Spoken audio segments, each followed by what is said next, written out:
Respetuosamente a todas las personas que se encuentran de pie, sean tan amables de ocupar sus lugares para dar inicio a la conferencia magistral que concierne a la seguridad pública municipal en la construcción de ciudades inteligentes. Nuestro ponente es administrador con maestría en mercadeo de la Escuela Europea de Negocios, miembro de la Federación Mundial de Estudios de Futuro, actual CEO de la Red de Anticipación Estratégica, que cuenta con más de 700 asociados y tiene presencia en 20 países y 60 ciudades.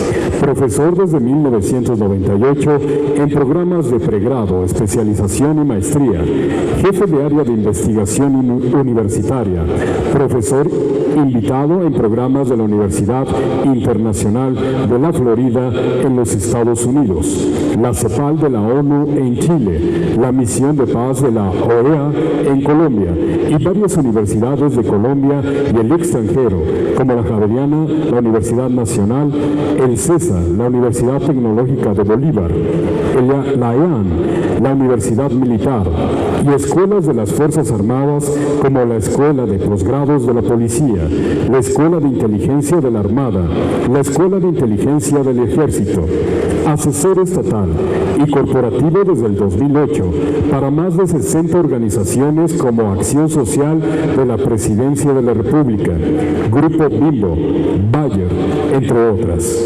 Diseñador de varios métodos de análisis, software y técnicas como Alexandros, Hannibal y Aquiles, un método de análisis de escenarios de cortísimo plazo que pueden usarse en cuestión de minutos, un modelo multiescenarios para situaciones complejas como la seguridad ciudadana. Es investigador académico, registrado en el Sistema de Ciencia y Tecnología de Colombia. Ha realizado varias investigaciones y publicaciones en revistas indexadas relacionadas con temas de anticipación estratégica. Señoras y señores, brindemos un fuerte aplauso para escuchar la conferencia magistral en voz del maestro Julián Eduardo Medeces Oliveros.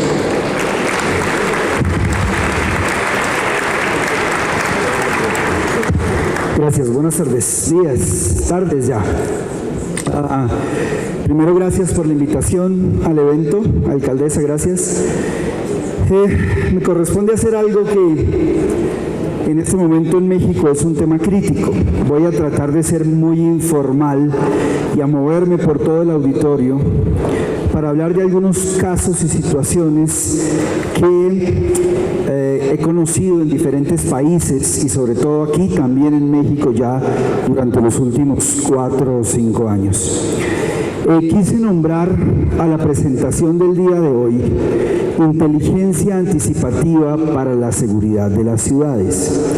Y esto, si me ayudan ya dando clic por favor, creo que no me alcanza hasta allá el apuntador, nos lleva de hecho a tener que hablar de entrada en el primer concepto que va a ser seguridad. Hay un concepto estándar mundial, hay unos nuevos elementos que hay que entender desde el punto de vista de la seguridad.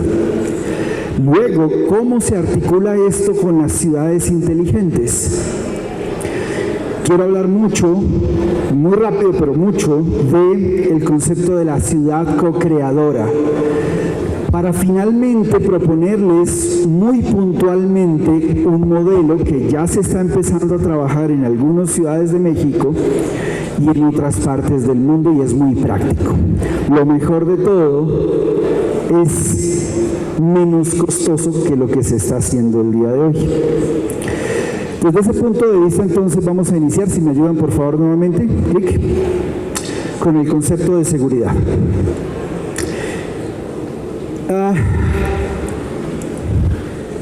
Aquí hay que diferenciar algo que es fundamental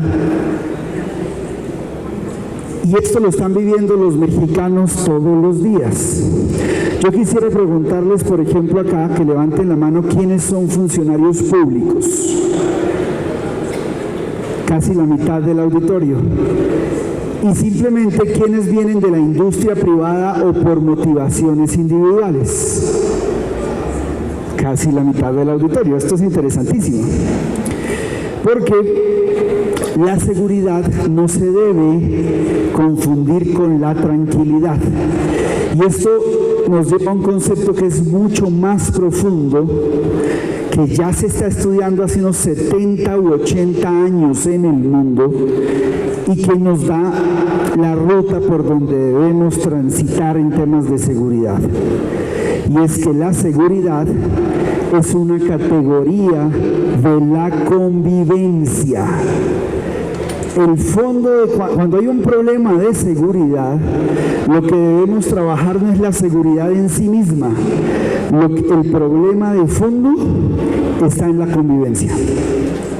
Y esto, que ya se ha visto en varios países, ya está más que probado. De hecho, fue planteado en Argentina en los años 60 en una teoría que se llamó la teoría de la convivencia o la teoría de policía. Si ustedes tienen un problema de seguridad, ese es el efecto, no la causa. Si no trabajamos la causa, lo que vamos a tener radicalmente, entonces son paños de agua tibia y contenciones de fenómenos que se dan durante unos meses y luego se vuelven a presentar. Ahora, si avanzamos un poco, por favor, la seguridad técnicamente sería la ausencia de riesgo, técnicamente. Estamos tranquilos porque no pasa nada. Entonces así se puede clasificar, por ejemplo, en Latinoamérica, cuáles son los países más seguros. Podemos encontrar a Chile, ¿cierto?, como un país muy seguro. Si nos extendemos un poco a América, Canadá es el más seguro de todos. Y ahí van bajando luego los niveles de seguridad. Pero cuando combinamos esto con algunos mecanismos más complejos de la convivencia, tenemos también que hacer caso de la tranquilidad. Y tranquilidad y seguridad son dos categorías de la convivencia. Lo decía alguien acá en la mañana. Yo puedo estar tranquilo en una zona insegura. Y de hecho, puedo sentirme muy inseguro en la zona más tranquila de la ciudad. Sin embargo, en muchos casos para la gente es la percepción el problema más crítico, no es la inseguridad realmente, es cómo me siento yo, ¿cierto? Sin embargo, para el gobierno el problema es la realidad.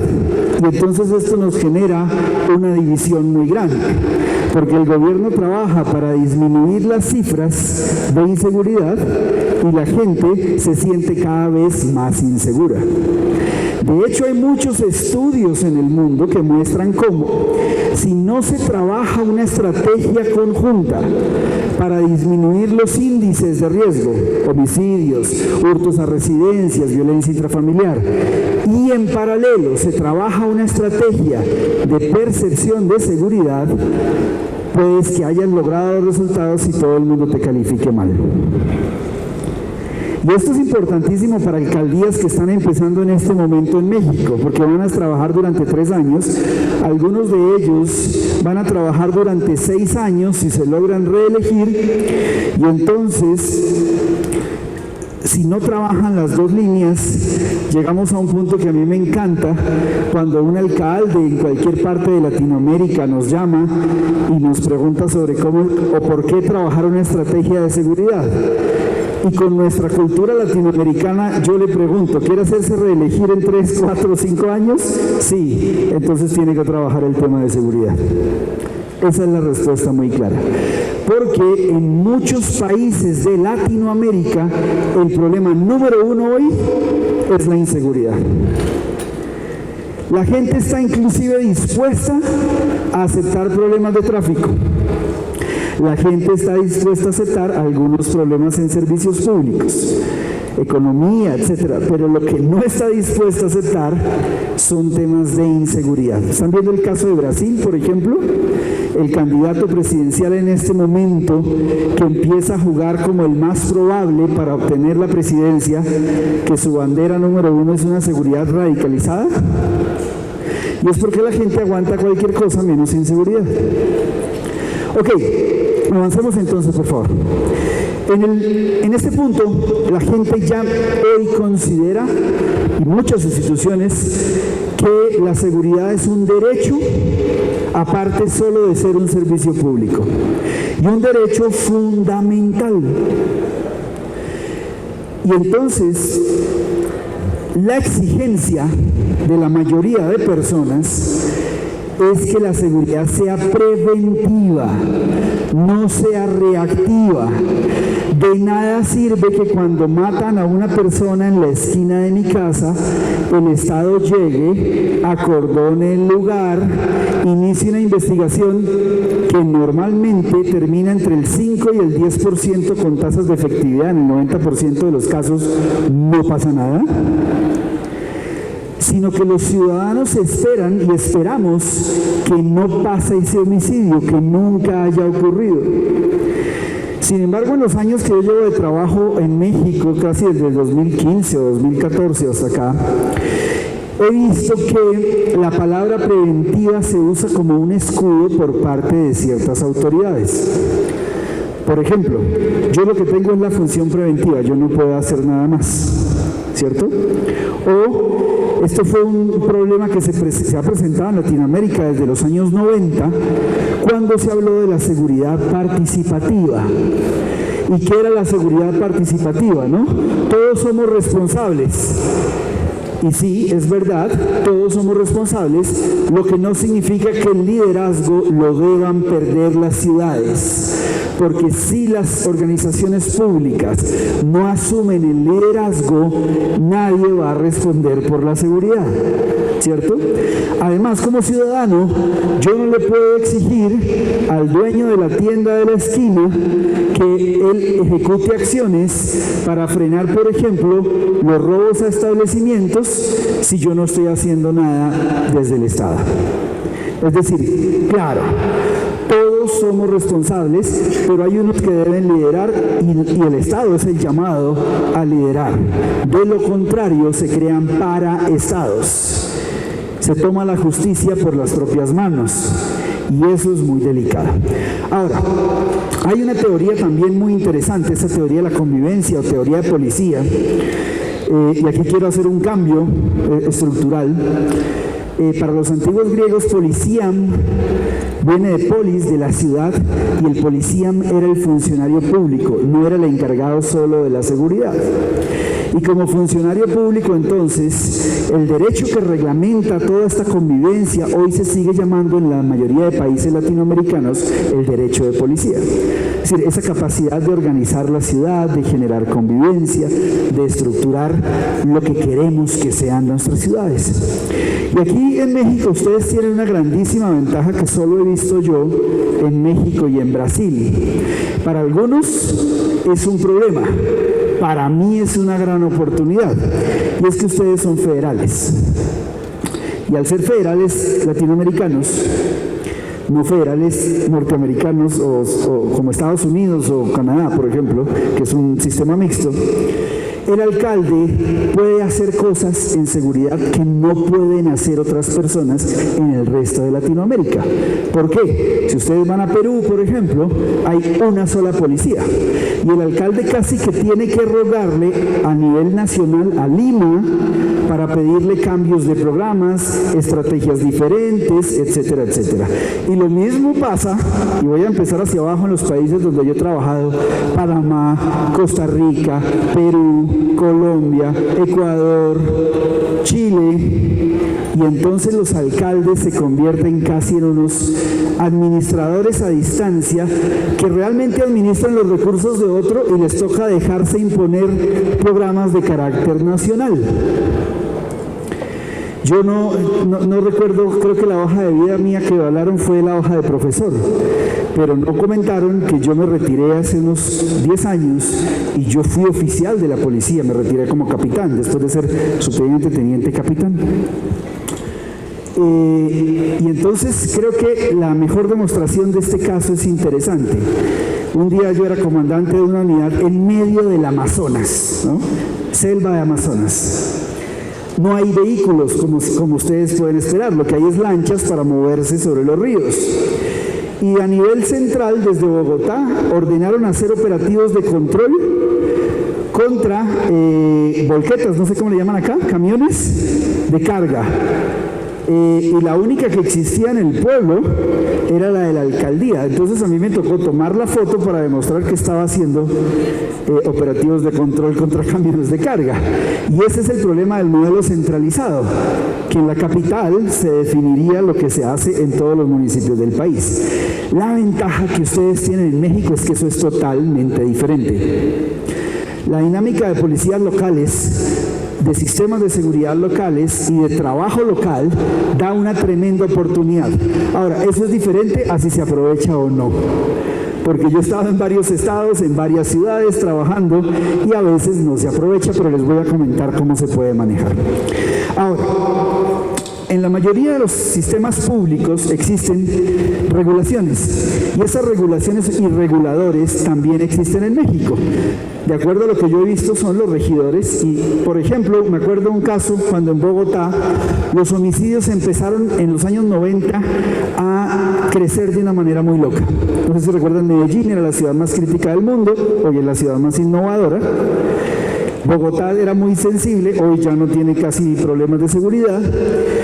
Y fueron los reguladores locales los que emitieron una cosa que en ese tiempo se llamó la hora sana o la hora zanahoria, le pusieron en el sistema. Y era que los bares funcionaban hasta las 12 de la noche. Se reguló eso localmente.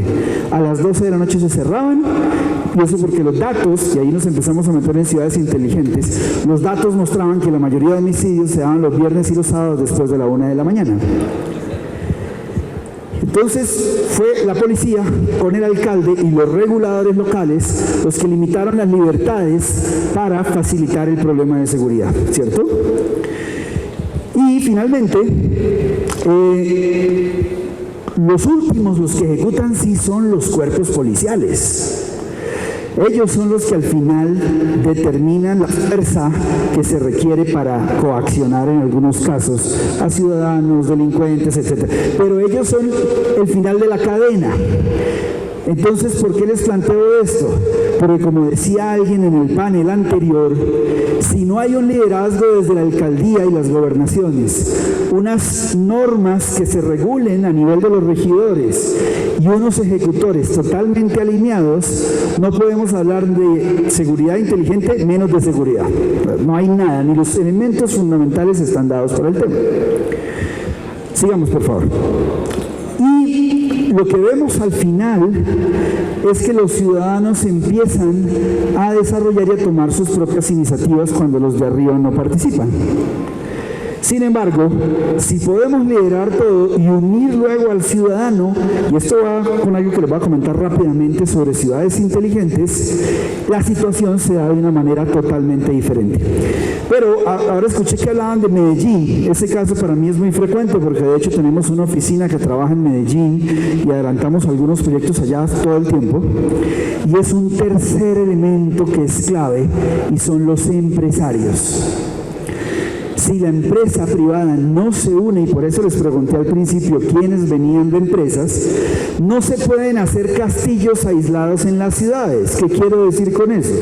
Nadie puede llegar a una ciudad muy insegura, crear una fábrica, poner 20 metros de altura, concertinas, perros y guardias y esperar a que no pase nada. De hecho, al hacer eso se convierte en el objetivo de la delincuencia porque todo el mundo dice, si lo están cuidando es porque allá adentro hay dinero, ¿no? Entonces, en el proceso hay que incluir a todo el mundo, sigamos. Y el punto fundamental ya para México, honestamente, en este momento no es prevenir, es ser resilientes, porque ya el problema está. Es decir, levantarnos de la crisis y levantándonos de esa crisis, poder facilitar los resultados en temas de seguridad. Ahora, me fui un poco hacia adelante, hacia atrás, perdón, en el concepto básico de seguridad, porque, no, sigamos, por favor, sigamos. No, hacia el otro lado. Hacia el otro lado, gracias. porque si no entendemos qué es la seguridad realmente, y ojo aquí con este punto, no podemos hablar de seguridad inteligente. De hecho, cada vez más me encuentro en diferentes países que la seguridad se está estudiando como una ciencia que se llama la ciencia de la seguridad o la ciencia de la convivencia. Con pregrado, estudios de pregrado, especializaciones, yo profesor en maestrías, especializaciones de esta área. ¿Saben qué es lo peor? Aquí quienes vienen de alcaldías, alcaldes por favor, levantemos la mano. Son como 8, están en este momento, 9. Que ustedes están gastando más hoy de lo que se requiere en temas de seguridad. Por una razón fundamental, y es que el mecanismo típico de la seguridad suele ser más carros, más combustible, más armas, más radios, más policías. Y al final eso no sirve para nada. Tanto es que no sirve para nada que los índices se siguen avanzando, siguen creciendo. Hace unos 3 meses estaba yo sentado, no les puedo decir el nombre del estado porque sería crítico, pero yo lo que percibí fue una perfecta esquizofrenia entre el Estado y la ciudadanía. Ese día, anterior a mi reunión con ese gobernador y con su secretario de seguridad que me pidieron, yo vi una noticia en el periódico que decía índices de inseguridad totalmente reventados, creo que era lo que decía la noticia del periódico. Sin embargo, él en su oficina, en la oficina del gobernador, me decía, no, nosotros somos buenísimos, el problema ya está solucionado y somos tan buenos que hasta los americanos vienen a aprender de nosotros. Nunca se me olvida esa frase. Me dijo el secretario de Seguridad del Estado. Y según él eran muy buenos porque había un programa estatal y un centro de comando, control, comunicadores, un C4, que iba a evolucionar a un C5. La realidad de él es que eran muy buenos y los índices y la percepción era otra cosa. Una perfecta ruptura entre lo que pasa a nivel del Estado y lo que pasa para los ciudadanos. Entonces, ahora sí voy a entrar un poquito porque es seguridad inteligente. Hay 3 momentos para actuar. Démosle clic a las otras 2, por favor. Uno puede actuar en el después, puede actuar en el durante o puede actuar en el antes.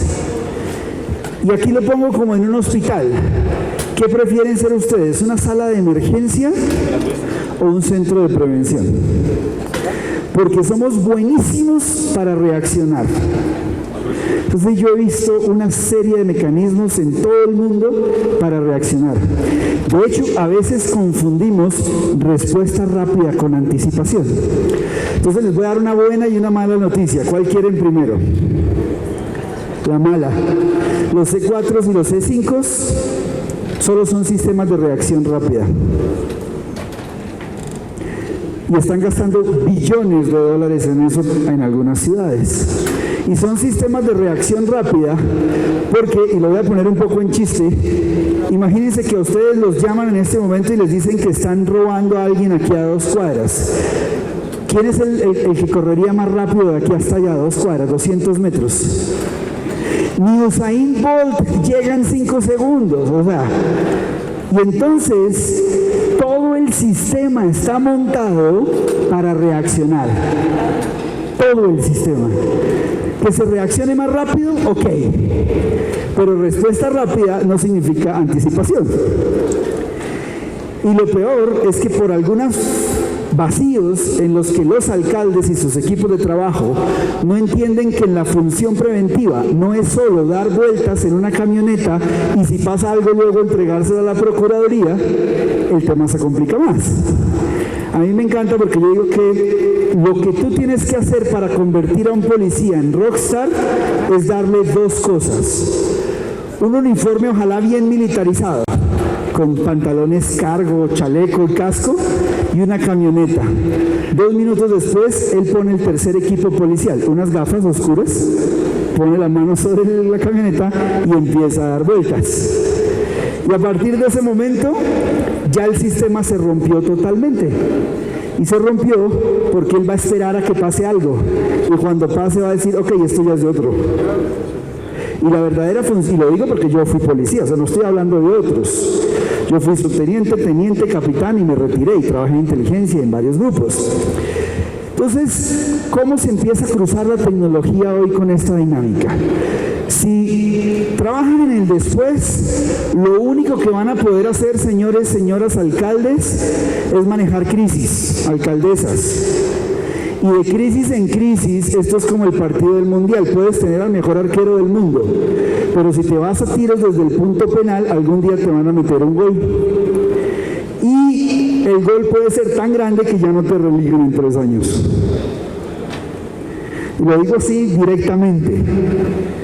Por otro lado, si empiezas a saltar al durante y luego al antes, pero no con el concepto de prevención.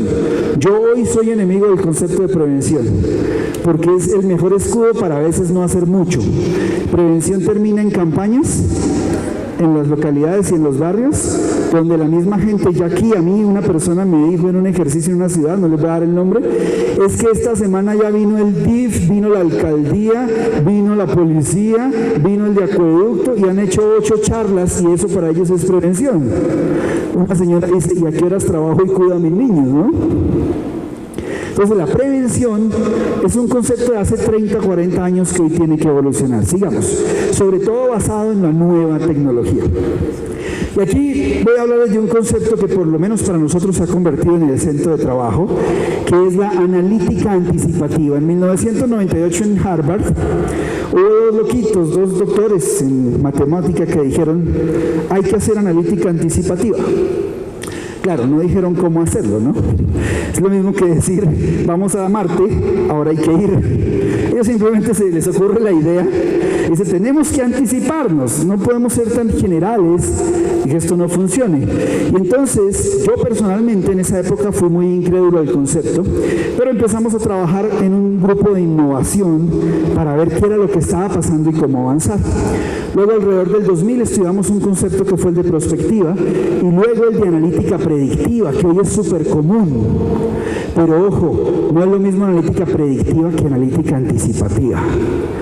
Luego, en el 2011 empezamos a estudiar unos conceptos de inteligencia artificial y casi para ir terminando, fuimos en el 2015 empezando a crear metodologías y técnicas de análisis, que se traducen hoy en software o herramientas o métodos para equipos de trabajo.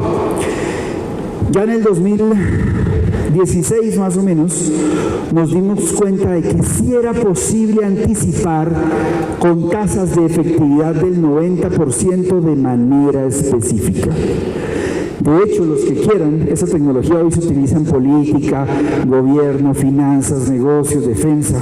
Pueden ver que en abril de este año, en Morelia, hoy sí les puedo dar el dato, alguien nos preguntaba a nosotros o a mí en una conferencia que está subida en YouTube, ¿usted qué cree que va a ganar? Si esto de la analítica anticipativa son como los nuevos brujos, me decía él, pero con matemática, ¿usted cree que va a ganar AMLO o no? Y entonces yo le dije, mire, ustedes no deberían preguntarse si AMLO gana o no, deberían preguntarse qué van a hacer cuando AMLO gane. Eso es bien diferente, porque eso es el corto plazo y usted ya debe estar empezando a pensar en el mediano y en el largo plazo con realidades y datos que ya son perfectamente probables desde el punto de vista de la matemática. Y en diferentes proyectos, muchos relacionados con seguridad pública. Ahora, sigue. ¿Cuál es la clave y el futuro a dónde va esto? Mírenlo, quiéranlo o no, no importa si las ciudades se vuelven inteligentes. Cuando a mí alguien me pregunta cuál es la ciudad más inteligente del mundo, yo le digo Google. Sí, o sea, pero no, eso no es una ciudad. No, tú crees que no es una ciudad. Pero, miren, le voy a hacer un ejercicio. Levanten la mano quien tiene teléfono Android acá. Android, no iPhone, Android. Miren, 80% del mercado en el mundo lo tiene Google. Y cada vez que tú prendes el teléfono, lo apagas, haces algo, te mueves, le estás dando datos a la ciudad más inteligente del mundo, a Google, que utiliza todos tus datos, además de manera totalmente legal porque le has autorizado para eso. Y esos datos ya se están moviendo. Ahora, pues, si los utiliza una compañía privada, ¿por qué no utilizarlos en el gobierno para mover ciertas dinámicas? Démosle clic, por favor. Entonces, avanzamos. Ok. ¿Qué es inteligencia hoy como se entiende al menos desde el punto de la informática? Capacidad para procesar miles o millones de datos, actualizarlos y tomar decisiones. La inteligencia artificial no es nueva, el concepto surgió como en los 50. De hecho, todos ustedes tienen en sus teléfonos algún rasgo de inteligencia artificial. Cada vez que toman una foto, ¿se han visto ella cómo se mejora automáticamente? ¿Cómo enfoca automáticamente la cara de alguien? Eso es inteligencia artificial. Lo que pasa es que hoy se vende de una manera totalmente diferente. Y sí pasémosla muy rápida toda la diapositiva.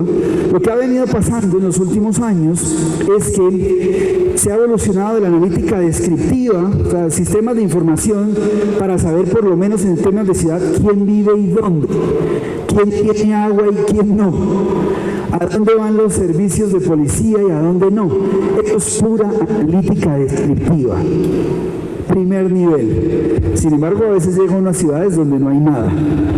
Todos siguen manejando en papel y eso sí sería delicado. El segundo nivel fue la analítica predictiva. La predictiva lo que mostraba era en dónde se iban a presentar las cosas. Sin embargo, el problema de la analítica predictiva es que se basa en pasado, en la tendencia. Y eso cada vez está cambiando más. Luego se habló de la prescriptiva, sistemas que tomaban decisiones, y hoy se empieza a hablar de analítica anticipativa, que te puede decir qué puede pasar, qué va a pasar y qué debo hacer. Cuando yo me he reunido con algunos alcaldes o gobernadores, ¿cuál se imaginan cuál es la primera pregunta que le hacen a uno? Sobre su ciudad o sobre su estado. ¿Cuál creen que es la primera pregunta? ¿Cómo resuelven el problema? No. ¿Cuál? ¿Qué debemos hacer? No. Normalmente la pregunta está relacionada y eso fue hace 4 o 5 meses, si lo iban a reelegir o no. Y después sí, ¿cuál era el problema crítico que debía solucionar? Y siempre fue seguridad. Siempre fue seguridad. Entonces, avancemos. El concepto de ciudad también ha evolucionado mucho. Y aquí me voy a meter en algo que tuvieron que hablar, lo vi en el auditorio pasado, pero que también es fundamental, y les pido que se pregunten dónde está su ciudad en esos niveles. Avancemos. Si ustedes recuerdan, en la época de los 80 y 90 hubo un tratadista muy bueno que se llamaba Alvin Toffler. Escribió varios libros sobre el futuro, las guerras del futuro, el futuro, bueno. Y él decía que la sociedad mundial se ha movido en 3 niveles. La sociedad agraria, de más o menos unos 12.000 años hacia acá. La sociedad industrial, casi los últimos 200 años. Y las sociedades de la era de la información. Y es en esta tercera categoría, la era de la información, donde encajan las ciudades inteligentes. Ahora, dentro de las ciudades inteligentes hay 3 tipos de ciudades inteligentes clasificadas por Cohen, un arquitecto y estudioso de las ciudades inteligentes en el mundo. La primera son las que fueron impulsadas por la industria de la tecnología. Llegó una compañía y les dijo: señores, ustedes lo que necesitan en esta alcaldía es SAP. Necesitan IBM, no sé qué, Microsoft, tal cosa. Y de pronto la ciudad compró la tecnología y después no sabía cómo usarla. Eso todavía está pasando en el mundo. Entonces, esa fue la primera generación de ciudades. Compraban tecnología solo por el hecho de que había tecnología, pero ni siquiera se cubría una necesidad puntual. En la segunda evolución, que es donde yo creo que están las mayorías de ciudades avanzadas hoy, es lo que se ha llamado ciudades tecnológicamente habilitadas, es decir, que ya tienen un centro de control de transporte, un centro de control de servicios públicos, un C4 para la seguridad pública, y en las ciudades más avanzadas todos esos centros están conectados en uno. En las ciudades latinoamericanas cada servicio tiene su propio centro totalmente desconectado, ¿no? Pero por lo menos están tecnológicamente habilitadas, es decir, tienen ciertas capacidades. También estoy de acuerdo en lo que decían la vez pasada, que los gobiernos van 2 o 3 pasos atrás.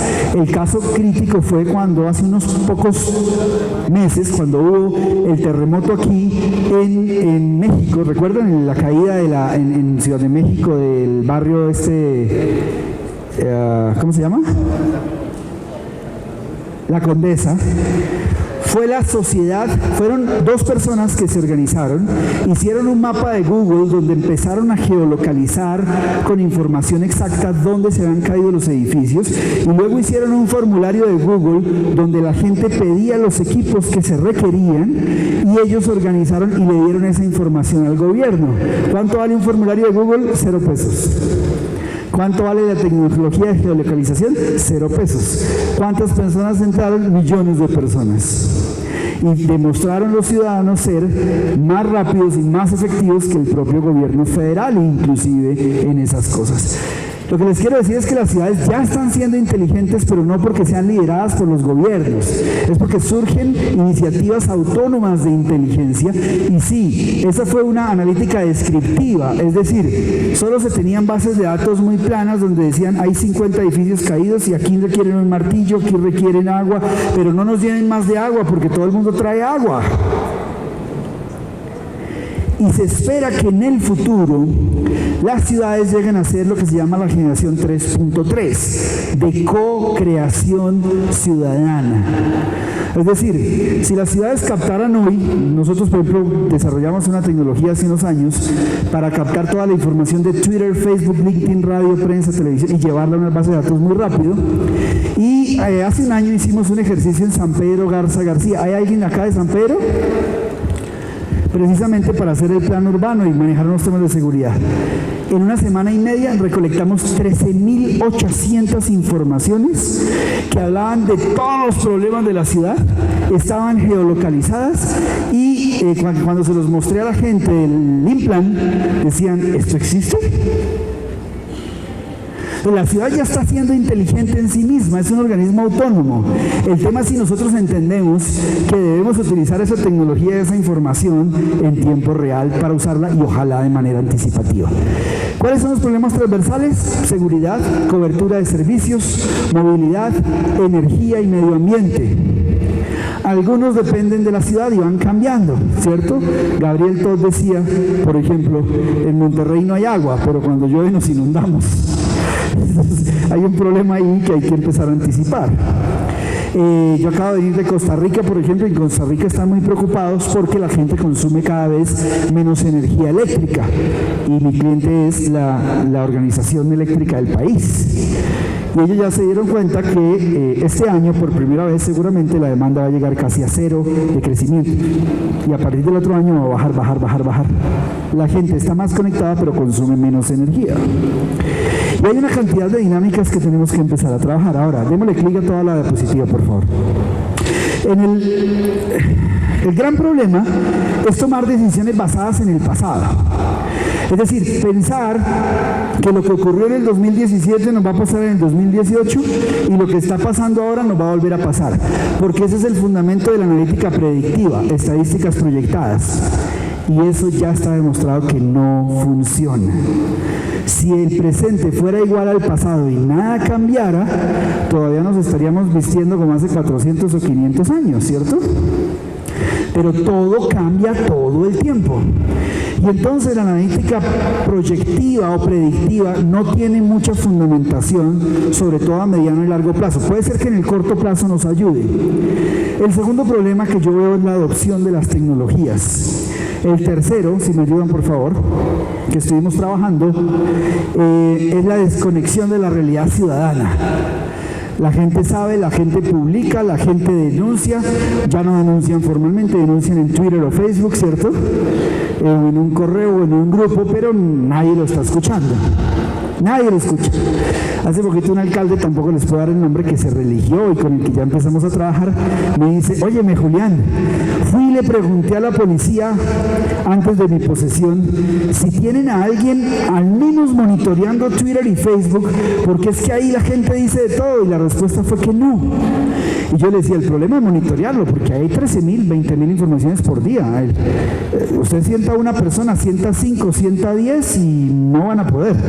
Ahí es que captar, procesar técnicamente esa información y usarla en tiempo real, ojalá de manera anticipativa. Miren, el peor error que yo cometí fue regalarle a mi mamá hace como 2 años una tablet. Ella me llena a mí el correo de spam, el WhatsApp, me envía mensajes de Facebook. Mi mamá es una fuente de información. Si lo es mi mamá, que tiene 61 años, imagínense toda la cantidad de información que se está moviendo en el ambiente y que nadie está captando, ¿no? Y el último es que la ciudad es reactiva. Ya, por ejemplo, nosotros, una vez me pidieron en una ciudad que hiciéramos una encuesta. Les voy a poner este caso real de inteligencia para la seguridad de manera anticipativa. El alcalde de Medellín se enfrentó a un problema gravísimo, y era que quería acabar la cabalgata para las ferias anuales de la ciudad. El problema es que los que usaban los caballos eran empresarios. Hay caballos de $1 millón, $500.000, bueno. Y entonces él decía, ¿quito la cabalgata o no la quito? Nuestra propuesta fue muy sencilla: haga una prueba de humo. Vaya a un periódico y diga que está pensando en quitar la cabalgata, y denos 8 días y nosotros monitoreamos el impacto de eso en redes, en noticias, tomamos toda la data, cruzamos y le dijimos quítela, no hay problema. El 81% de la gente, incluyendo los grandes decisores, están a su favor. ¿La quitó? No hubo problema. Pero se anticipó un problema gravísimo que se le iba a venir en un tema que iba a ser de seguridad, medio ambiente, logística, etcétera, etcétera. Y no tuvo que perder capital político, ¿cierto? Porque si al final el resultado hubiera sido que no eliminaron la cabalgata, pues también se lo hubiéramos dicho y no hubiera puesto en entrejuicio su capacidad de toma de decisiones políticas. Sin embargo, yo también les quiero decir que en temas como inteligencia artificial no estamos tan avanzados como parecemos. Y les voy a poner un caso. ¿Quiénes usan el navegador de Google o de Waze para ir de un lugar a otro? Levanten la mano. Ok, casi todos. No sé si les haya pasado esto, y yo ya lo he probado en 4 países para ver si era un error mío o no. Te subes al carro, pones la dirección, pones la localización y él te dice 50 minutos. Muy rápidamente te manda a una avenida principal, ¿cierto? Y pasas mucho tiempo en el tráfico. Pues yo he sido, a mí no me gusta conducir vehículos, y yo he sido copiloto de mi esposa en varias partes. Y entonces le digo, espérame, vamos a dejar el algoritmo de Google a un lado. No nos vayamos por la vía principal, sino 1 o 2 calles por alguna vía paralela. Oh, sorpresa, 20 o 30% del tiempo ahorrado con respecto al algoritmo de Google. ¿Qué les quiero decir? Que hoy Google está generando problemas de tráfico en todo el mundo, porque al utilizar sistemas frecuentistas, lo que hace es mandar a la gente por donde todos acostumbramos a irnos. Y a eso es lo que le llamamos inteligencia artificial. Pues no es tan inteligente como parece todavía. Y entonces, yo estoy de acuerdo con lo que decían algunas personas ahora, y es que la inteligencia es una combinación de tecnologías, pero también de capacidades humanas y culturales, porque no podemos ver solo tecnologías, sino entonces el ser humano no tendría juego en esa dinámica de la ciudad inteligente. Serían fábricas autónomas, como la fábrica de Ford, donde uno va y son 50 robots y 2 personas. Sí, es una fábrica inteligente. ¿Para qué sirve? Para hacer vehículos. Pero ¿dónde quedó el ser humano? Entonces, vamos a ver necesidades urgentes que se deben trabajar en seguridad. Primero, el municipio es el centro. Si me ayudan allá. Segundo, clic por favor. La seguridad debe ser participativa, ya no las policías, los cuerpos de seguridad en ningún país en Latinoamérica, no estoy hablando fuera del mundo, Latinoamérica puede pensar en prestar un servicio sin la participación del ciudadano, inclusive en la planeación del propio servicio, ya sea porque lo hace directamente o porque genera la cantidad de datos que se deben usar luego para generar los servicios policiales. Y en el caso de las policías locales, el tema de prevención, ¿no? Que es su función primaria. También tiene que ser anticipativa. Ya la gente no está dispuesta a esperar que la seguridad sea reactiva. Para nada.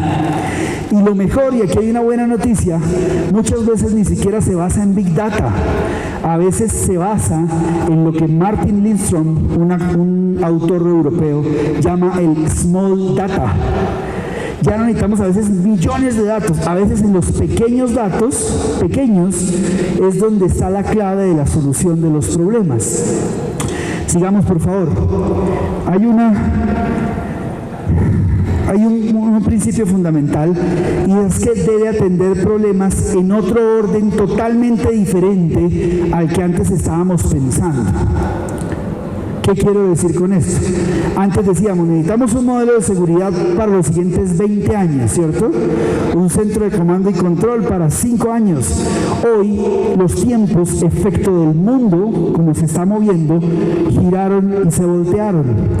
Hoy la gente exige resultados de cortísimo plazo, luego de corto, luego de mediano, luego de largo y, si hay tiempo, de larguísimo plazo. Entonces, si no respondemos los dos primeros, cortísimo y corto plazo, no va a haber respuesta ciudadana positiva. Continuemos, por favor. Entonces, ¿cuál es el modelo que debería, o que nosotros hemos empezado a darnos cuenta que es muy funcional para ciudades como en la República de México? Primer punto. Los tiempos de respuesta se pueden dar rápido. Un candidato me preguntaba en la última elección, ¿cuándo podríamos dar los primeros resultados en temas de seguridad? Yo le dije, en el primer mes o 2 meses, si implementamos mecanismos de respuesta inmediata. Unas primeras cosas que deben utilizar los sistemas de seguridad es escuchar mediante lo que se llama inteligencia de medios abiertos, Open Source Intelligence, lo que está pasando. De inmediato van a darse cuenta que van a reducir los costos en hasta un 20%. Ya les comento el porqué. Segundo, se requiere que las ciudades implementen laboratorios de anticipación, no de prevención. Equipos que estén dedicados a tomar esa información, integrarla, lo que voy a decir parece loco, pero construir otra información con ciertas metodologías y empezar a decir, sí, ayer mataron a una persona en tal lugar, pero los sistemas nos dicen que en este lugar, a esta hora, el día de mañana pueden matar a alguien. Y eso no se puede hacer con la estadística policial clásica.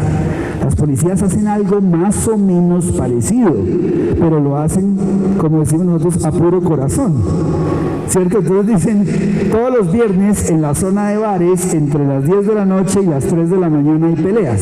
Si yo evito las peleas, pues evito a los muertos. Y eso no es tan verdad como parece. Hay que avanzar un poco más en el tercero. Ahora, aquí es donde la tecnología se nos cruza con el ser humano. De nada sirven excelentes herramientas si no hay gente totalmente capacitada para usarlas y desarrollarlas, o sea, sacar su máximo potencial. Y finalmente, en el largo plazo, sí realmente hay que hacer cambios estructurales, de acuerdo a nuestra experiencia en los últimos 4 años en los modelos de seguridad pública. Hay que tener menos carros, menos armas. No estoy diciendo que no se armen, no, todo lo contrario, pero hay que tener a un policía que hable más con la gente, porque ¿saben cuál es el mejor Big Data? El ciudadano que todos los días está vendiendo tortas en la esquina y tiene toda la información de todo lo que está pasando y nadie se baja a hablar con él para ver lo que pasa. Y eso en varios países se ha llamado la desmotorización policial. La desmotorización policial es fundamental para hacer que la información pueda fluir en los dos sentidos y luego ser procesada para poder anticiparse. No estoy diciendo tampoco, y quiero hacer claridad, de que le quitemos las armas a los policías ni que les quitemos todos los vehículos. Es que se haga un sistema más inteligente y más eficiente para evitar lo que pasó en los años 20 del siglo pasado, que fue lo contrario, la motorización policial. Eso lleva 100 años. Cuando se empezaron a motorizar, se aislaron de la gente y al aislarse, lo que ocurrió entonces fue que se perdió la información, el contacto, el cruce de datos de lado y lado. Cuando se habla de eso, entonces, hay 3 tips pilares para ustedes. 1, lo que estoy hablando yo es de generar conocimiento anticipativo. A mí me llamó la atención porque ya voy cerrando la presentación, que después de hacer la presentación revisé la página de la Asociación de Ciudades Inteligentes y casi teníamos escritos los mismos 3 pilares, como nosotros le llamamos, a los objetivos de la Asociación de Municipios Inteligentes. Uno, me acuerdo, era generar conocimiento. Y para nosotros es importante generar conocimiento, pero anticipativo. ¿Qué es lo que va a pasar? A mí ya no me cuenten lo que pasó, ya no hay mucho que hacer. Si yo puedo anticipar específicamente lo que va a pasar, entonces ahora sí puedo hacer algo. Pilar número 2, hay que construir participativamente la seguridad. En México ya ha pasado y en otros países, y nos hemos dado cuenta que creo que lo vi también acá, un caso donde capturaron a una persona porque después de herir a un policía con un arma de fuego, lo puso la foto en Facebook, con las armas, ¿no?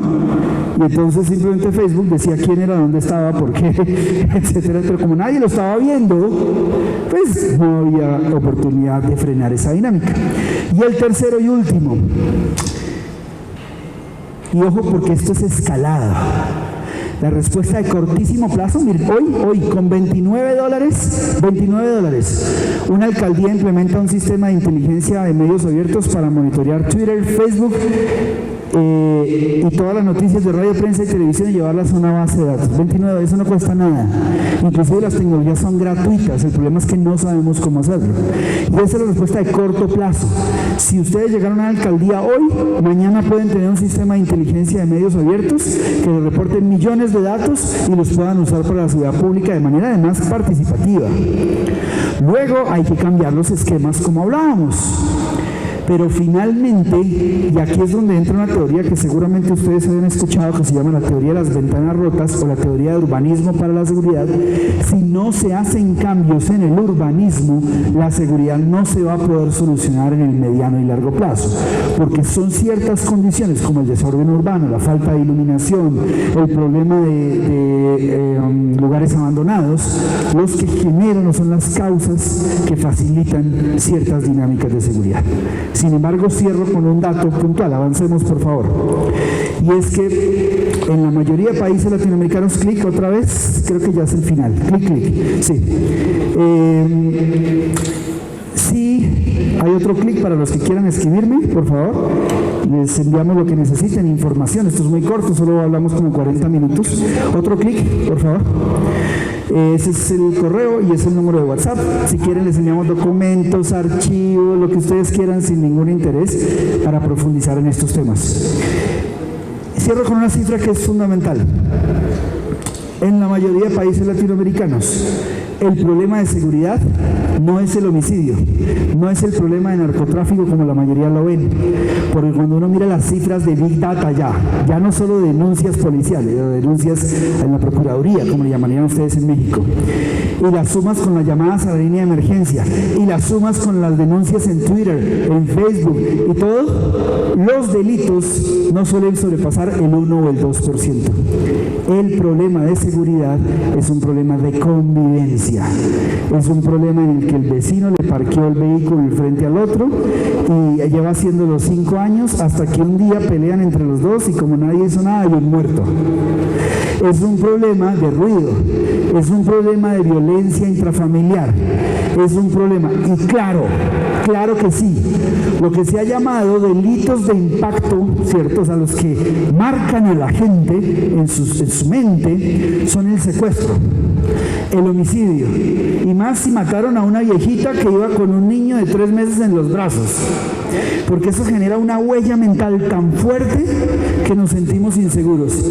Pero eso comparado con las otras 70,000 cosas que están pasando, no se rige, no se puede comparar, no se puede calcular. Y hoy con las redes sociales, lo que más ve la gente es lo otro, ¿cierto? Hay una aplicación, dato final, se llama House, la diseñó un alumno mío en una maestría en Colombia. Es una aplicación hecha para la seguridad, la pueden bajar, es gratis, H-A-U-S, como en alemán, casa. Y lo que busca es que los ciudadanos creen tejido social, se conozcan para trabajar en temas de seguridad. Entonces uno puede poner ahí problemas, si conoció que había una situación crítica, pero también puede poner que hay una reunión de vecinos el día viernes y empezar a construir tejidos. Ni siquiera necesitan hacerla, ya existe, bájenla y es gratis. Porque al final es el tejido social el que genera el problema de seguridad. Muchas gracias.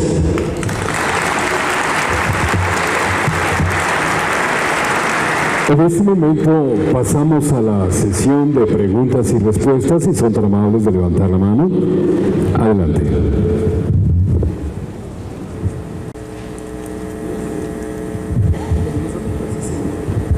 Gracias. Gracias. Quiero agradecer la disertación muy completa, muy informativa, muy útil y de mucha actualidad. Me parece que no lo percibí, por eso lo pregunto directamente. ¿Cómo abordar desde la seguridad inteligente la corrupción en los cuerpos policiales? Voy al punto. Año 98, tuvimos una experiencia en Bogotá. Yo lideré esa experiencia con otros 19 oficiales. Y en el año 98 la corrupción en Colombia era tremenda, sobre todo en cuerpos policiales, porque el narcotráfico había permeado los cuerpos policiales. Ya había permeado el Congreso, ya había permeado el presidente, y eso no es oculto para nadie. Eso es lo que yo estoy viendo acá 20 años después, ¿no? Es muy parecido el modelo. Y lo voy a pensar, te lo voy a decir desde el punto de vista policial, desde el otro lado. La mayoría de la gente no entiende la lógica policial porque nunca ha estado del otro lado. Y es muy difícil ser policía porque tu cuerpo siempre está en riesgo, tu familia está en riesgo, tu gente está en riesgo, y muchas veces las organizaciones criminales te dicen: o me colaboras o te mato. Parte de eso. Entonces empezamos a diseñar un modelo. Nosotros nos enviaron a España, a Europa, fuimos a 4 países, investigamos cómo se había trabajado el tema allá y vinimos y no copiamos, que esto es clave. Creamos un modelo local, que es lo que hay que hacer aquí en México, crear un modelo local pero sin inventarse la rueda, porque es que hay otros países que ya han avanzado en eso. Y nos dimos cuenta de 2 o 3 cosas que podrían ser claves para eliminar el fenómeno de corrupción policial, bajarlo casi a cero. Primero, que el policía, como les decía, debería estar a pie, número 1. Número 2, ojalá siempre en el mismo lugar, porque hay, como en toda la vida, hay gente buena y hay gente mala, y hay policías buenos y hay policías malos. Hay que aceptarlo, hay que hablar directamente de esto, porque es que si no hablamos de esto, pues nunca se va a poder solucionar. Pero muchos de los policías malos, que son muy poquitos, de hecho el 99% de los policías son buenos, pero cuando uno solo comete un acto de corrupción hace quedar mal al resto. Pero cuando éste hace malo, él se cobija en 2 cosas: que todo el tiempo está cambiando de lugar, ¿cierto? Que está en su vehículo y que muchas veces inclusive cambia hasta de horarios.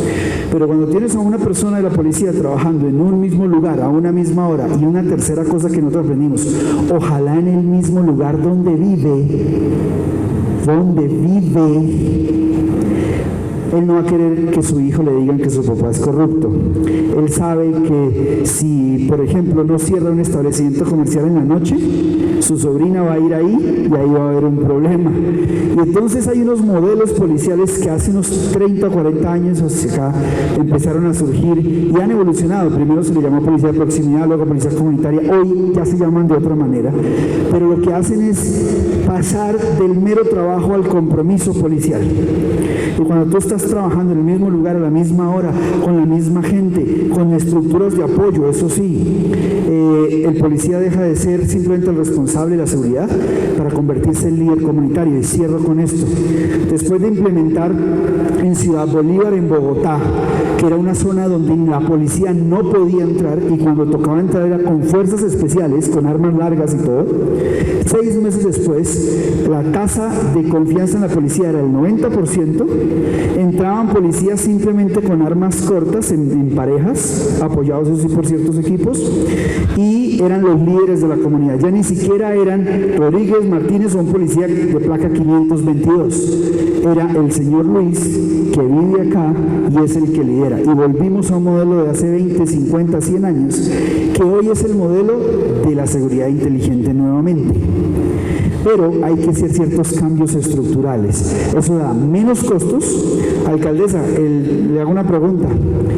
No me deja mentir. Su mayor recurso para la policía era combustible, ¿cierto? Gasto en combustible. ¿Cuántos millones? 100 millones en combustible. Quita el 90% de eso y enfoca eso a programas para que el mismo policía empiece a liderar la situación y te vas a dar cuenta de la diferencia. Nosotros en 4 o 5 años tuvimos creo que 3 casos de corrupción. 3. Y eran 512 patrullas en una ciudad de 10 millones de habitantes. Sí se puede, ya se ha hecho, lo que pasa es que a veces no sabemos cómo. ¿Listo? ¿Otra pregunta acá? Sí. Estamos viviendo en nuestro país, y de donde provengo, del estado de Guerrero, de Acapulco, pues una problemática de violencia muy crítica y que la sufrimos y que la vemos en los medios de los días. Ha hecho aquí algunas propuestas en su intervención, en su brillante intervención, que da la impresión que son teóricas. Claro, tiene ya la experiencia de haber sido policía. 24 años. Efectivamente, pero hemos escuchado también otras extraordinarias ideas para abatir esta crisis de seguridad que se vive en México y no sucede nada. ¿Qué es lo que pasa? Te lo voy a responder rápidamente. 4 o 5 cosas que yo he visto acá. Ya no voy a hablar de casos externos. Primera cosa que he visto en México. Nadie quiere asumir la responsabilidad. Me lo dijo un secretario de seguridad hace poquito. Es que si yo hago eso me mata. Entonces yo le dije, ¿para qué se propuso el secretario de seguridad entonces? Se necesita gente que esté dispuesta a decir, lo voy a hacer, llegue hasta donde llegue el agua, y si hay que matarme, como decía un antiguo comandante mío, a mí no me matan, nos matamos, que es diferente. Pero si la institucionalidad está dispuesta a ceder ante la criminalidad, ahí está la primera causa de todas. Dispuesta a ceder a las buenas o a las malas, o simplemente porque voltea a mirar para otro lado. Entonces, lo primero que yo veo es que falta un compromiso real de fondo. Es como el chiste del huevo y el jamón, ¿no? Que hay uno que está comprometido y hay otro que está vinculado. La gallina pone el huevo y se acabó. El jamón le toca poner una parte de su cuerpo al cerdo para hacerlo. Y yo he visto aquí que el Estado se ha doblegado de manera voluntaria e involuntaria ante la acción en muchos sentidos. Esa es para mí la primera causa. De hecho, una alcaldesa reunida hace 2 o 3 semanas me dijo, tengo 3 personas, voy a hacerlas pasar por el programa de evaluación, ¿cierto?, del Estado, para ver si pueden ser buenos comandantes de policía. ¿Qué me recomienda? Yo le dije, después de que pase todos los exámenes y pase todo, su comandante de la policía de su población, que es una de las más críticas de México, no le tiene que tener miedo a enfrentar el problema. Si le tiene miedo a enfrentar el problema, no es el comandante que usted necesita. Póngalo en salud, en vivienda, ¿cierto? O alguna cosa. No puede ser así. No puede ser así. Segundo tema. Efectivamente, como lo decía alguien esta mañana, pues es también un tema cultural. Es decir, la sociedad mexicana se acostumbró bajo un fenómeno que se llama homeostasis a que pasen las cosas. Y como están acostumbrados, pues no pasa nada hasta que me toca a mí, a mi hijo, a mi hermano, a mi tío. Y esa costumbre nosotros la vivimos en Colombia entre los años 80 y 90. Y te digo algo que le dije a un alcalde hace también como unos 3 meses. Ustedes no han llegado a la parte más crítica de la seguridad. En Colombia una vez un narco, por volar a una sola persona, voló un avión con 240 pasajeros. Aquí no ha pasado eso. En Colombia una vez por afectar a un jefe de seguridad de una institución, volaron un centro comercial y mataron como 90 personas también. Aquí no ha pasado eso. Entonces cuando ustedes dicen, no, es que a mí en México está muy mal, ya tocamos fondo. Yo le dije también un día al alcalde, cuando tocas fondo te das cuenta que todavía puedes escarbar. Y no han llegado tan bajo. Y el problema de que no hayan tocado fondo realmente de fondo muy estructural, es que no han generado la necesidad de cambiar. Uno no necesita tocar fondo para cambiar, pero todavía hay gente en México, al ser un país tan grande, que dice, eso no es conmigo, eso no me toca. Sí hay corrupción, pero ¿quién no es corrupto? ¿Cierto? Y empiezan a aceptar y se acostumbran al tema. Y el tercer tema que veo que es una derivación para mí de esos 2 fenómenos, y ya estamos hablando de menos teoría y temas mucho más puntuales, es que no hay todavía el conocimiento técnico de cómo hacer muchas cosas, sobre todo a niveles locales. A niveles estatales el tema está mejor y a nivel federal se supondría que debería avanzar. Pero, por ejemplo, yo he entrenado equipos de inteligencia utilizando tecnología inteligente para manejar casos en varios países de Latinoamérica. Y lo primero con lo que me encuentro es que cuando me muestran al equipo de analistas y gente que trabaja en inteligencia, llámese prevención, que es una función que las policías locales podrían desarrollar, no desde la ley, por ejemplo, en el caso de México, la Ley de Seguridad Nacional, ni la Ley de Seguridad Estatal. No hay gente preparada para recolectar, procesar y usar la información para hacer operativos y procedimientos quirúrgicos. No hay gente preparada para eso. Los que están existen a nivel federal, y que un municipio espere que lleguen apoyos de nivel federal es si tienen amigos, decía alguien por acá esta mañana. Y lo peor es que ni siquiera cuesta mucho, ni siquiera se demora mucho, pero como los otros dos se combinaron, no hay una intención para llegar a tener equipos buenos, gente capaz, y no cuesta. Nosotros inclusive nos han llamado, y cierro con esto, esa pregunta. En México el año pasado nos llamaron a nosotros como compañía privada para manejar un caso de extorsión que estaba relacionado entre México, Estados Unidos y España. Estaban extorsionando a un empresario acá porque el empresario sabía que el Estado no tenía la capacidad para ayudarlo. Nosotros lo ayudamos, utilizamos toda la tecnología, identificamos al extorsionista por Facebook, rastreamos su localización, su dirección, con su dirección, su teléfono, con el teléfono, los datos. Mientras tanto iba un equipo viajando hacia allá, y cuando el extorsionista llegó a recibir el dinero, el negociador le entregó una carpeta diciendo: claro, yo te voy a pagar, pero ¿qué diría tu hijo que se llama tal, que vive en tal dirección, que se dé cuenta de lo que tú haces? ¿Qué diría tu tía que vive en tal dirección que pase esto? ¿Qué diría tu banco? ¿Sabes qué pasó con la extorsión? Se acabó y se eliminó el riesgo. Y no gastamos ni siquiera en tecnología, puro medio abierto, solo con gente muy capaz que lo hizo, todo en cuestión de 2 o 3 días. Entonces, lo que te quiero decir es que, en resumen, número 1, todavía no hay nadie que haya enfrentado con la suficiente valentía la defensa del Estado de Derecho, así puntualmente, hasta las consecuencias que lleguen a darse. Número 2, hay una cultura que facilita,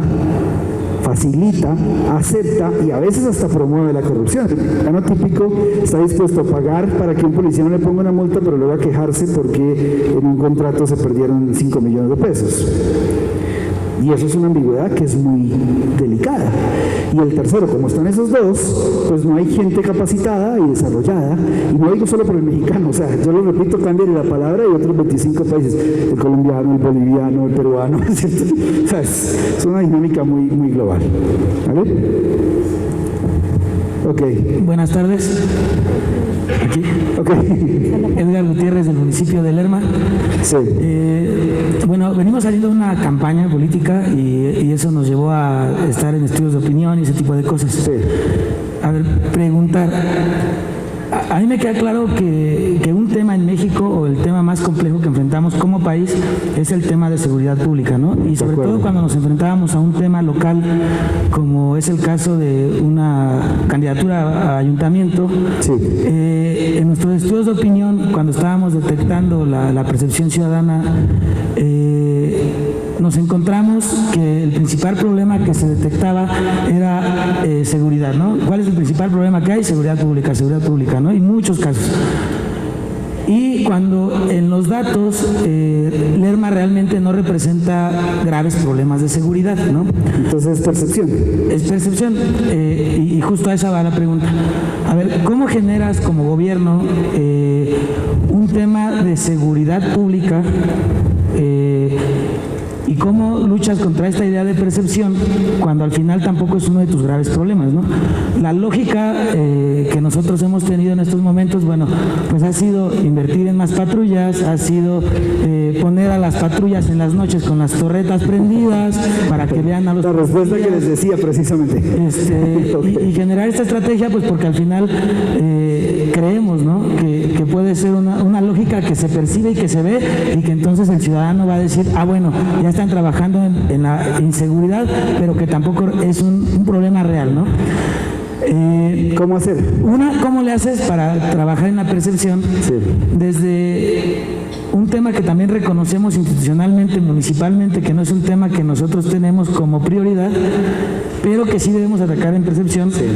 Y dos, también cómo le hacemos, y ahorita se me hacía muy interesante este estudio que propones de analítica anticipativa, cuando también te enfrentas con un municipio que en territorio es muy grande, pero que tampoco, que es muy diferente, porque Lerma es conocido como un municipio mixto, es decir, es rural y es urbano, sí. Y que en el tema urbano muy poca gente tiene conexión a internet. Creo que inclusive estuve cerca en una reunión en ese municipio con la jefatura de planeación hace como 2 años. Pues pudiera ser, no lo sé. Ok, ¿te doy la respuesta formal o la respuesta real? La respuesta es, no me deportan mañana si hablo de esto. Ok. Mira, la respuesta real es la siguiente, se llama dato abierto. ¿Qué es dato abierto? Y te lo voy a poner en el negativo.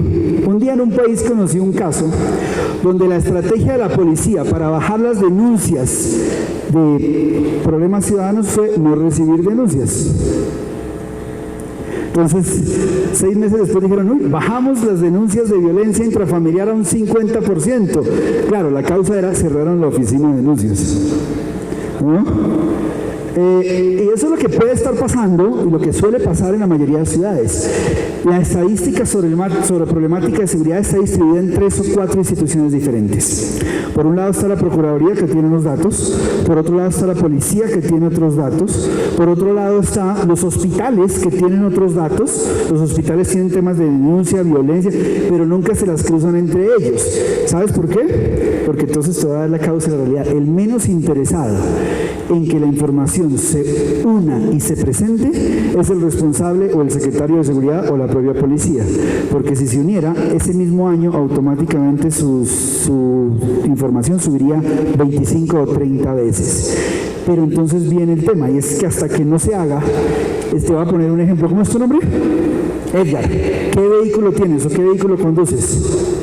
Un Golf. Listo. Imagínate que tienes un vidrio panorámico al frente de 2 metros de ancho y solo puedes ver 1 centímetro. Si aceleras, ¿qué va a pasar? Te vas a chocar. Y eso es lo que pasa con las cifras de la seguridad pública. Que, por ejemplo, los problemas de homicidios, secuestros, violencia, no suelen ser ni el 2% de lo que está pasando realmente.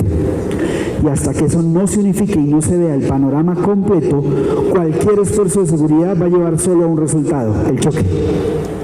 No hay otro resultado, no hay otro lógico. Cuando se sume las llamadas a la línea de emergencia, los denuncias a la policía y denuncias en campo, es que alguien se le acercó y le dijo me acabaron de robar, que eso nadie lo registra. Las denuncias ante la Procuraduría, los datos de los hospitales, la información de Twitter y Facebook, ahí vas a tener un panorama no completo, pero del 70 u 80%. En Bogotá, en un caso real, la policía tuvo una denuncia en un mes que yo les apoyé con esa tecnología en el 2012 o 13. Una denuncia de hurto celular, y ese mes en Twitter había 512 denuncias de gente diciendo, por favor, no, en Twitter acababa de iniciar, 2015, 2016, por favor no me escriban al celular porque ayer me robaron, y me robaron en la esquina de Periférico con Allende. Cuando tengan mi nuevo celular les aviso. ¿Ustedes creen que eso lo va a conocer la policía, la Secretaría de Seguridad, la Procuraduría? Pero ahí hay un dato, lo que se llama el small data. Ahí hay una organización que roba celulares y que nadie le está poniendo cuidado. En conclusión, hay que generar más, hay que integrar más datos, pero hay que también hacerlos abiertos. Cuando la gente pueda decir, sí, es que a mí me pasó esto, y que eso quede registrado y todos los demás puedan verlo, hay ciudades que los empiezan a hacer. Medellín, por ejemplo, tiene una aplicación, ahora escuchaban, donde la gente denuncia en línea, además automáticamente se referencia, se cruza por horas y en la aplicación no puede decir, uy, en esta zona hay como mucho peligro, pero la policía lo toma como insumo para enviar también más policía. Dato abierto. Ok. Hay otra pregunta. Bueno, creo que ya se nos acabó el tiempo. Hace mucho. Ok. Bueno, buenas tardes. Síndica única del H Ayuntamiento de Coatzacoalcos, responsable de la Comisión precisamente de Policía Municipal, en representación de nuestro alcalde, el ingeniero Víctor Manuel Carranza Rosaldo. Al tomar el gobierno en enero y durante estos 10 meses he podido percibir que en cuanto a la seguridad podemos avanzar cuando los 3 niveles de gobierno realmente desempeñen las funciones que a cada uno le compete. ¿Por qué digo esto? Como gobierno municipal nos toca llevar a cabo medidas preventivas. Estamos ahorita en el proceso de reclutamiento, tenemos 178 policías municipales ya listos con todos sus documentos en regla, con el quit, con la preparación física. No los vayan a subir a una camioneta. Ahí voy, todavía no aterrizado. Y con todo lo que nos piden de los requisitos para que ya estén, y a partir de enero, porque tenemos un convenio con el gobierno del estado, sí, en donde termina el convenio y ya el gobierno municipal se hace responsable completamente de los policías municipales. Conozco los convenios de los últimos años. Sin embargo, se percibe que aún teniendo la cantidad de policías municipales y que como gobierno pues estamos llevando a cabo la preparación, lo que nos compete y las medidas preventivas, si el Estado o a nivel federal no llevan a cabo también sus funciones como debe de ser, entonces no hay un trabajo en equipo. Si no se coadyuva los diferentes niveles, no vamos a poder sacar esto adelante. ¿Qué estado es? Veracruz. Veracruz. Veracruz. Ok. Lo digo porque muchas veces, y yo creo que en todo el país, se percibe la inseguridad que se vive todos los días y que es una problemática que aqueja a toda la sociedad y que realmente no puedes salir con tranquilidad con tus familias. Si salen tus hijos, estás preocupado a qué horas llegan, dónde están, con quién están, y la verdad es algo muy lamentable porque, por ejemplo, allá en el estado de Veracruz, en Coatzacoalcos, las muertes a veces son diarias, 2 o 3 personas, y comparto esto porque de repente como policía municipal pues sí te hablan, llegas, mandas a los policías, pero ya cuando existe algún asesinato o algo ya no es función de la policía municipal. Entonces, ¿dónde están los otros niveles de gobierno para que se coadyuven con la policía municipal y que cada quien sepa sus funciones? O a lo mejor también puede ser desconocimiento de funciones o falta de responsabilidad de querer asumir un encargo que tienen y que por temor muchas veces no lo hacen. Gracias. Ahí le tengo una noticia buena y otra mala. ¿Cuál quiere primero? La mala. Digo, para que la buena sea más fácil. La mala es que lastimosamente, y aunque debiera ser así, los niveles del Estado deberían funcionar. Casi que los municipios están solos y creo que va a seguir siendo así por múltiples razones en las siguientes décadas. La buena es que yo me he leído por lo menos 4 leyes estatales por los estados que me han pedido que les colaboremos y he encontrado que en las leyes estatales y los reglamentos de policía locales en las ciudades donde he estado hay una serie de funciones indirectas que la gente no se ha dado cuenta que existen. Dicen, por ejemplo, que la policía debe ser preventiva y al ser preventiva puede desarrollar patrullajes, campañas y otras actividades, pero también dice que si conoce en flagrancia una situación debe reaccionar, lo que también hace a la policía disuasiva, y que si tiene conocimiento de una situación, de un delito que se cometió, y debe conocer la situación y ponerla a disposición, lo que también inicialmente le hace participar en los procesos de investigación. ¿Qué es lo que le quiero decir? Que lo que ustedes creen que es los reglamentos han definido como policía preventiva, que en la práctica termina materializándose solo dando acciones de vigilancia o seguridad pública, es, creo yo, una interpretación muy corta de las funciones policiales. De hecho, al mirar los reglamentos hoy, yo no he visto nunca en ninguna ciudad que la policía no pueda hacer de todo como la hace el sistema federal de Brasil, el sistema federal de Argentina o el sistema federal de Estados Unidos. ¿Por qué entonces, si en otros países las policías locales también son preventivas, sí funcionan? Entonces, lo que yo he visto de alguna manera es que, vuelvo al punto número 2 y el punto número 3 de la respuesta que le daba a cada una persona, es que probablemente todavía no hay una decisión real de trabajar y profundizar en ciertos temas, y también hay un desconocimiento de la interpretación de la función preventiva. Y le voy a poner un caso muy real, y por eso yo ya no hablo de prevención. Yo tuve ese caso en un grupo de policía preventivo, año 98, en una localidad en Bogotá, y nos enviaron a trabajar puntualmente porque los homicidios se habían cuadruplicado casi en un mes. Empezamos a bajarnos, a hablar con la gente, a ver qué era lo que pasaba, y ¿sabe qué descubrimos? Una pelea entre dos pequeñas organizaciones de jóvenes que se estaban matando por las niñas jóvenes de la zona. Yo terminé sentado en la casa de un antiguo expandillero que los muchachos todavía reconocían como un cierto líder porque se había reformado. ¿Sabe cuál fue la solución? No me acuerdo el nombre, digamos que se llamaba Pedro. Pero dígale a estos muchachos que por favor se dejen de matar entre ellos, porque así directamente, porque nos están subiendo las estadísticas de homicidio. Y me dijo: teniente, claro que sí, yo puedo hacer eso, pero ayúdame que los muchachos se formen como electricistas, por lo menos para que consigan algo que hacer para trabajar, porque todo el día lo tienen desocupado. Salí de ahí, fui a un instituto del Estado, les conseguí un curso para 20 electricistas, y a partir de ese día el homicidio bajó a 0. Entonces, el tema es, ¿qué entendemos como prevención? ¿Es dar vueltas en una patrulla con gafas oscuras y esperar a que pase algo para luego dárselo a otro? ¿O es anticipar específicamente, atacar las causas del problema, identificar lo que está haciendo y a veces también ejercer el Estado de Derecho con la fuerza que se requiere para garantizar los derechos y las libertades de las personas, ¿no? Así es, yo creo que son medidas preventivas, pero con anticipación, pero ahí también yo pudiera poner en la mesa que es necesario la modificación de reglamentos, el enriquecimiento, modificación de leyes. Sí. Lo digo por esto, sí, porque como municipios nosotros tenemos la ley orgánica del municipio libre, y ahí en la comisión de policía viene como muy limitadas las funciones, que claro, la policía municipal también tiene su reglamento, sí, ¿no? Pero aún así siento que, y también el conocimiento que deben de tener acerca de ese reglamento. Yo creo que son tres cosas que hay que poner: reglamentos, leyes y el conocimiento. Sin embargo, no olviden que me imagino que en México los municipios, como en todos los municipios del mundo, tienen la capacidad de regular también ciertas libertades, no derechos, ciertas libertades. Y entonces a veces uno está diciendo que es un tema federal cuando todos tenían la potencia de hacerlo, pero no se habían dado cuenta o se les olvidó. Muchas gracias.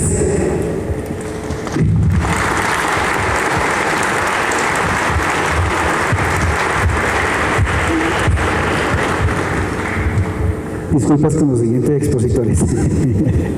¿Qué tal? Muy buenas tardes. Pues fue una excelente conferencia. Me queda muy claro el tema de seguridad es un tema de convivencia, como lo mencionabas también, de violencia familiar. Yo vengo de un estado que en los últimos 2 años pues está dentro de los índices más altos en violencia, es Colima. Es un estado pequeño, pero pues ahí ahora sí que diario hay muertes. En el tema de mujeres también ha incrementado mucho los feminicidios. Se declaró hace un año la alerta de violencia de género, poco se ha trabajado en este sentido. Mi pregunta va dirigida en el municipio donde yo radico. Tenemos unas tiendas de convivencia. Esas tiendas de convivencia venden licor y tienen aprobado para vender de 6 de la mañana a 4 de la mañana. O sea, nada más por 14 horas, no son 7 por 24 donde venden alcohol. El alcohol es uno de los problemas, la parte que incita a la violencia familiar. Se llama técnicamente causa generadora. Entonces, aquí yo he propuesto y les he dicho que reduzcan el tiempo en que venden alcohol. Lo escuchaba con el tema de Medellín, que reducieron en los bares las horas hasta las 12 de la noche que podían expedir alcohol. Pero aquí es un tema, y son unas tiendas de convivencia que yo creo que hay cerca de 80 o 100 en la ciudad. Entonces todo el mundo pues tiene libertad para ir y comprar 2 caguamas y pues embriagarse, llegan a la casa y pues al llegar pues es golpear a la pareja y todo. Entonces yo creo que, no sé, salvo su punto de vista, si podía ser una medida precautoria, preventiva, reducir la venta de alcohol en esta Te ciudad. lo voy a decir directamente también. Yo creo que a veces yo sufro de exceso de honestidad. Y eso es un problema. Por eso me he separado 2 veces y ya estoy en mi 3er matrimonio.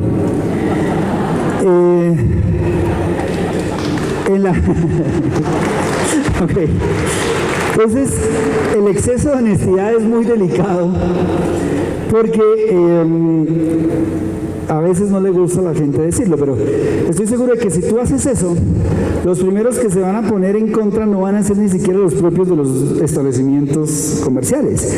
Es que detrás hay gente que son comerciantes, tiene dinero, bla, bla, bla, bla, bla, y entonces vas a tener un problema político tremendo. Créeme que no debe ser la primera persona que piensa en eso. Debe haber 50 personas pensando hace 30 años en lo mismo. Ahora, la analítica antipativa sí serviría para decir cuál tienda a cerrar, qué día específico, y ni siquiera necesitan medidas adicionales porque en el puro derecho de policía, las autoridades policiales y los alcaldes tienen funciones en todo el mundo para cerrar establecimientos comerciales por múltiples razones. El tema es que no los puede cerrar todos de un momento a otro seguramente, pero si dijeras el viernes a las 5 de la tarde en tal lugar va a haber un problema, acudes con la función preventiva y si el problema se presenta los cierras ese establecimiento ahí, no los otros 99, porque otros 99 no iban a tener problemas, o si hicieras una correlación de datos y te dieras cuenta que de las 100, 20 tiendas son las que generan problemas de violencia y anticiparas cuándo y dónde se van a presentar, tu situación sería quirúrgica. Ya no actuarías en contra de todo un bloque, porque también hay que entender que si cierras 100 tiendas de esas, la economía de la población se puede venir al piso. La ventaja de la analítica anticipativa es que te permite calcular en detalle, nosotros llamamos precálculo, dónde van a ocurrir problemas y neutralizarlos antes de que ocurran, pero de manera quirúrgica, lacérica, no de manera general. ¿Ven? Gracias. Gracias.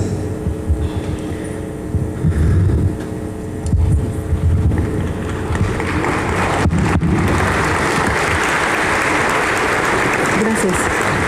Yo quisiera resaltar dos conceptos muy importantes que tú mencionaste, que tienen que ver con la inteligencia social, como nosotros le llamamos aquí, y que tiene que ver con la participación ciudadana en el proveer de la información y en esa participación anticipada.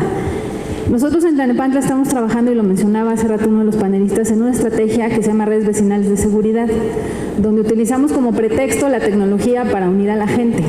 ¿Por qué? Porque efectivamente la inseguridad, la violencia y la delincuencia son fenómenos multifactoriales y donde uno de los principales componentes es la falta de convivencia y la falta de fortalecimiento de la cultura cívica. La encuesta nacional de seguridad, de percepción de la inseguridad urbana, de la seguridad urbana, cuando pregunta a la gente cuál es el principal problema de seguridad que hay en su comunidad, dicen que la gente toma en la calle y que la gente se pelea. Y esas dos cosas no son delitos, son faltas administrativas y tienen que ver con la cultura cívica. Entonces, dentro de esta estrategia, independientemente que trabajamos con el botón, con la alarma y lo que sea, lo más importante es restaurar la convivencia, la cultura cívica, fortalecer y fomentar la denuncia, que es muy importante, la proximidad con las autoridades municipales y particularmente sí con la policía municipal, y fomentar la resolución pacífica de los conflictos a través de la mediación y la conciliación, porque efectivamente cuando hay una comunidad que está dividida, que está peleada, además de que se genera violencia y agresión en la propia comunidad, eso nos dificulta precisamente la organización, la comunicación, la convivencia y todo esto que es importantísimo para construir seguridad, porque hay que construirla entre todos, haciendo cada quien la parte que nos corresponde. Entonces, este tema estos conceptos que tú hablabas, pues sí son fundamentales en la construcción de seguridad y particularmente la inteligencia social, que es lo que nos permite. La ley de seguridad dice que el primer respondiente es la policía municipal. Sin embargo, nosotros decimos que los primeros respondientes son los vecinos, porque saben en qué momento ocurre e incluso antes de que ocurra, en dónde están los puntos de riesgo de la comunidad. Entonces, lo que hemos tratado de hacer es justamente hacer prevención, que es un concepto que dices que ya no hay que usar, pero es hacer prevención anticipando en tiempo real, en donde pueda convertirse una situación de riesgo, cuando puede convertirse en un delito. Entonces, algo que estamos haciendo, y también hay que entender que no es un camino sencillo, porque la violencia y la delincuencia violencia se han generado desde hace mucho tiempo, han venido creciendo como una bola de nieve y quizás al mismo tiempo nos va a llevar a revertir esta situación. Lo que sí hemos visto claramente, de acuerdo a las estadísticas, que también hay mucha cifra negra, ¿no?, que son pequeñas, pero digamos que es como una muestra, que nos da el Sistema Nacional de Seguridad, que a partir de que implementamos esta estrategia, la incidencia delictiva ha venido a la baja en comparación con el año pasado. Por supuesto que no tenemos resuelto el problema, por supuesto que no cantamos victoria ni decimos que ya está muy bien y que no pasa nada en Tlalnepantla, pero lo que sí es interesante es ver cómo estadísticamente ha venido disminuyendo y cómo la gente que está participando pues también puede dar el propio testimonio de lo que está ocurriendo, ¿no? Muchas gracias. Alcaldesa, yo solo los quiero dejar con una idea. Tengan cuidado con el concepto de tiempo real, que es lo que vende la informática hoy, porque en términos de seguridad, tiempo real ya es muy tarde.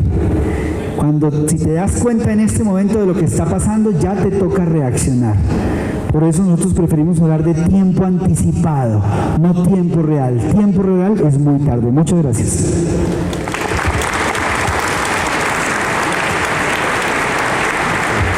Gracias. En este momento quiero invitar a nuestra presidenta municipal para que haga entrega del reconocimiento a nuestro ponente, maestro Julián Eduardo Meneses Oliveros. Fuerte el aplauso de todos ustedes, quien nos brindó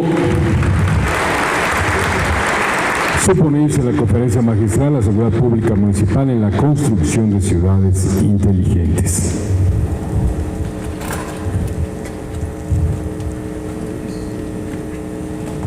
Vamos a brindar un fuerte aplauso y con ese aplauso también